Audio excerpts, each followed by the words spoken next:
নাহমাদুহু ওয়া নুসাল্লি আলা রাসূলিহিল কারীম আম্মা বাদ। সমস্ত প্রশংসা আল্লাহ পাকের, যিনি আমাকে লাইভের মাধ্যম দিয়ে কোরআন ও হাদিস থেকে কিছু কথা বলার প্রত্যেক রাত্রে সুবর্ণ সুযোগ করে দেন, তার জন্য আলহামদুলিল্লাহ। দরুদ ও সালাম বর্ষিত হোক নবী করিম সাল্লাল্লাহু আলাইহি ওয়াসাল্লামের উপরে।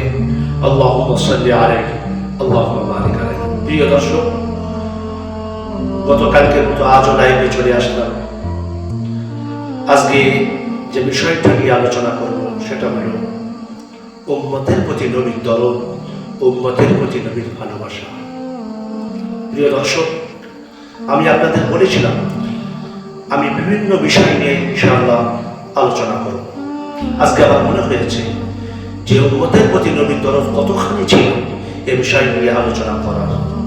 চলুন প্রিয় দর্শক, তাহলে জেনে নেওয়া যাক উম্মতের প্রতি নবীজির কতখানি দরদ ছিল। প্রিয় দর্শক,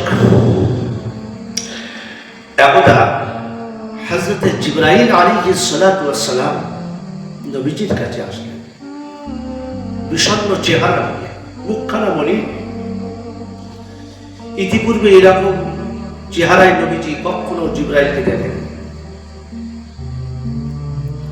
হযরত জিবরাইলের বিষণ্ণ চেহারা দেখে নবীজি জিবরাইলকে বললেন, ইয়া আখি জিবরাইল, আমার ভাই জিবরাইল, তোমার মুখখানা আজ মলিন কেন? তোমার চেহারাতে আমি বিষণ্ণতার ছাপ পাচ্ছি, কারণটা কি? এর আগে তো এরকম অবস্থায় তোমাকে তো দেখিনি।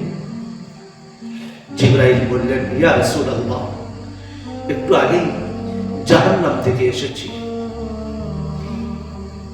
জাহান্নামের যে দৃশ্য আমি দেখলাম তাতে আমার হাসি উবে গিয়েছে। কি করে এই চেহারায় হাসি আসবে? জাহান্নামের ভয়াবহ কঠিন শাস্তি দেখে আমার থেকে হাসি উবে গিয়েছে। ইয়া রাসূলুল্লাহ, কোন স্তরে কারা থাকবে সেটাও আমি দেখে আসলাম। নবীজি বললেন, জিবরাইল, তো আমাকে একটু শোনাও যে কোন স্তরে কারা থাকবে। নবীজির এই প্রশ্নের জবাবে সেদিন জিবরাইল বললেন, ইয়া রাসূলুল্লাহ, ইয়া হাবিবাল্লাহ, সপ্তম স্তরে থাকবে জাহান্নামের, সপ্তম স্তরে থাকবে মুনাফিকরা, ষষ্ঠ স্তরে থাকবে মুশরিকরা, পঞ্চম স্তরে থাকবে অগ্নি পূজারীরা, চতুর্থ স্তরে থাকবে সূর্য চন্দ্রের পূজারীরা, তৃতীয় স্তরে থাকবে ইহুদিরা, দ্বিতীয় জাহান্নামের দ্বিতীয় স্তরে থাকবে খ্রিস্টানরা। এ কথা এতটুকু বলে, অর্থাৎ ষষ্ঠ স্তরের বর্ণনা দিয়ে কারা থাকবে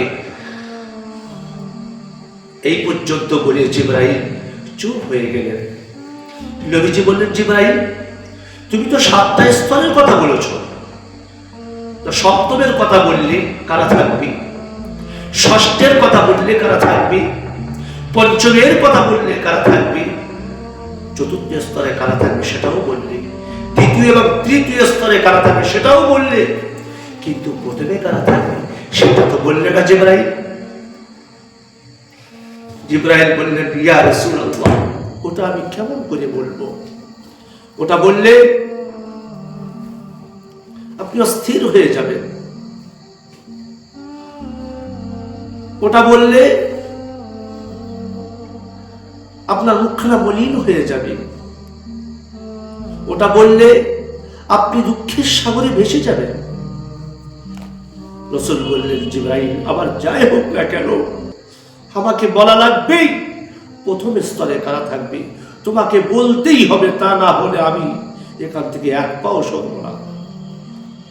জিবরাইল বললেন, ইয়া রাসূলুল্লাহ, প্রথম স্তরে সার্বভৌমত্বের মালিককে যারা বিশ্বাস করেছে, আপনার রিসালাতকে যারা স্বীকার করেছে, আপনি আল্লাহর রাসূল এই স্বীকারোক্তি যারা দিয়েছে, এমন ইমানদার বান্দারা যারা গুনাহ করেছে, তওবা করেনি, আল্লাহ রাগ করে তাদেরকে জাহান্নামে দিয়েছেন, জাহান্নামে দেবেন। তারাই এই প্রথম স্তরে থাকবে। জিবরাইলের মুখ থেকে সে ধরনের কথা শুনলেন, নবীজি সঙ্গে সঙ্গে মাটিতে লুটিয়ে পড়লেন, বেহুশ হয়ে গেলেন। রাসূল কারোর সঙ্গে কোনো কথা না বলে সেখান থেকে সোজা মসজিদে নববীতে চলে গেলেন।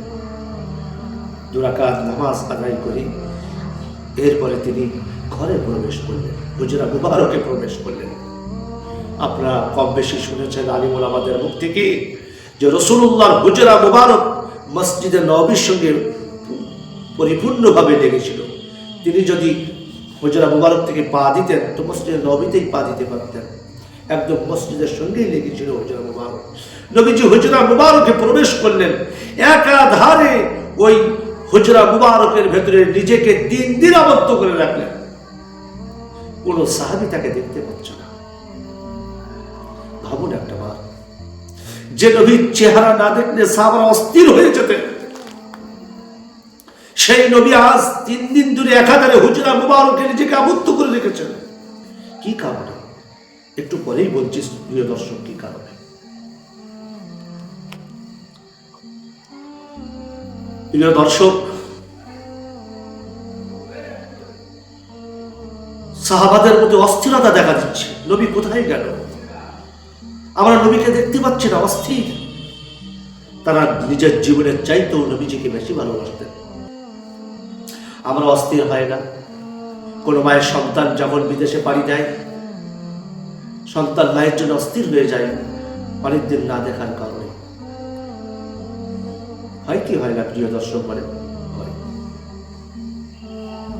প্রিয় দর্শক, সন্তান তার মাকে যতটা না ভালোবাসে, সাহাবারা নিজের জানের থেকেও শতগুণ বেশি রাসূলুল্লাহকে ভালোবাসতেন। সেই নবীকে দেখতে পাচ্ছেন না। এমন অনেক সাহাবা আছে, ক্ষুধার্ততা নিবারণ করার জন্য নবীজির কাছে যেতেন, তার চেহারা মুবারক দেখে নিজেদের ক্ষুধার্ততা নিবারণ করতেন। সুবহানাল্লাহ বিহামদিহি।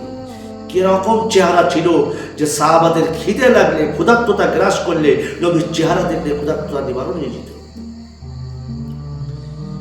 এত সৌন্দর্যের অধিকারী আল্লাহ পাক প্রিয় হাবিবকে বানিয়েছিলেন। এরকম সৌন্দর্যের অধিকারী কেউ আসেনি, আর কিয়ামত পর্যন্ত আসবে না, আল্লাহ বানাবেন না। হযরত ইউসুফ আলাইহিস সালাতু ওয়াস সালামকে দেখে মা আয়েশা বর্ণনা করেন, নবী পত্নী মা আয়েশা সিদ্দিকা রাদিয়াল্লাহু বলেন, হযরত ইউসুফ আলাইহিস সালাতু ওয়াস সালামকে দেখে তখনকার নারীরা তো নিজেদের আঙুল কেটে দিয়েছিল। ওরা যদি আমার স্বামী রাসূলুল্লাহকে দেখতো, আঙুল কাটা তো দূরের কথা, নিজেদের কলিজা পর্যন্ত কেটে দিত। যে নবীর চেহারা চাঁদের চাইতেও সুন্দর, এত সৌন্দর্য মণ্ডিত নবী, যার চেহারার কোনো তুলনা হয় না, অতুলনীয়। তার চেহারা দেখতে পাচ্ছে না, তার কথা শুনতে পাচ্ছে না। স্বাভাবিকভাবে অস্থিরতা তো থাকবেই সাহাবাদের ভেতরে। সুখে দুঃখে যে সাহাবী সবসময় নবীজির পাশে দাঁড়াতেন, তিনি হলেন সাইয়্যিদুনা আবু বকর সিদ্দিক রাদিয়াল্লাহু আনহু, যিনি পুরুষদের ভেতরে সর্বপ্রথম ঈমান গ্রহণ করেছিলেন বিনা দ্বিধায়। প্রিয় দর্শক, সোনা নামক বাড়ি থেকে বার হয়ে মসজিদে নববীতে প্রবেশ করলেন। এরপরে 2 রাকাত নামাজ পড়ে হজরা মুবারকের দরজার সামনে দাঁড়িয়ে রাসূলকে সালাম দিলেন। আবু বকর সালাম দিলেন, আসসালাতু ওয়াসসালামু আলাইকা ইয়া রাসূলুল্লাহ, আসসালাতু ওয়াসসালামু আলাইকা ইয়া হাবিবাল্লাহ। কোনো সালামের উত্তর দিলেন না নবীজি। আবু বকর সালামের উত্তর না পেয়ে কাঁদতে কাঁদতে চলে আসলেন ওমরের কাছে। হযরত ওমরকে বিষয়টা বর্ণনা করলেন। ওমর, নবীজিকে